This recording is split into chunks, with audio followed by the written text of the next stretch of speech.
So what's up para mga genggeng, for this video tayo magpapagapi at let's go! At dito nga pala mga genggeng, pinapasidyo ko sa inyo ang aming magandang tanawin na paglabas mo sa aming dormitory.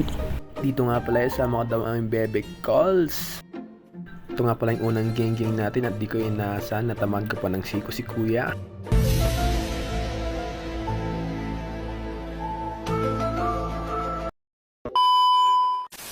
Sa part na nga ayun ay natawa na lang si kuya habang umalis. Dito nga sa likod ko, dito lamang yan sa lower magsaysay. Let's go! Sa part na nga ito, sabi i-video mo ako at mag-genggeng muna ako, ipapaliwanag kung paano ang tunay na genggeng. Let's go! Dito nga pala nakita namin nagbebenta ng katinang manok ang talaga namang masarap i-partner sa tag-ulan. Agay itinola mo na yan. At ayun na nga mga genggeng, tamang lakad lang kami habang naghahanap ng damit. At ito na naman si Genggeng pumipili ng mga masusuot at yan nga, next na yung presyo. At napaisip ako dito, ba't ako andito? Hindi naman ako babae, charot! At sabi nga sa akin, yung isusot ko daw to ay may libreng burger daw ako. Wow, burger ka dyan!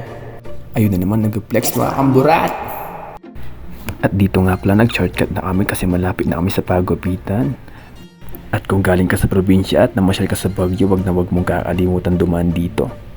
Sapagkat dito ka makakabili ng mga sariwang gulay at murang gulay lang. Located nga pala ito dito lamang yan sa likod ng public market malapit sa Abana Square. Let's go! Agay masarap yan. At napahawak nga pala ako dito at sinabi ko na ganito pala kalaki. Ano daw yun? Di ko na-gets. At dito nga pala habang malakas yung ulan sa labas, kami ay pumasok muna sa mga pet shop at nakita namin itong mga gandang aso. Agay magkano ka? Charot!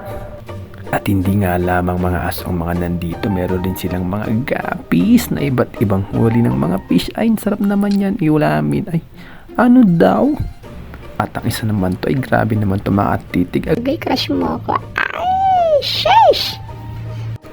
At dito na nga banda, nagpakitan itong maraming gapis at sabi nga nila yung mahaba daw yung butot yun yung lalaki at yung manipis yun yung babae. Ito na nga, fast forward muna kasi malakas yung ulan at ako'y kinakabahan kasi yung ulo ko magiging itlog na naman. At dito na pa nagtatapos ang ating video ngayon mga genggeng. Pa-like and share and follow na lang sa ating video. Thank you, God bless.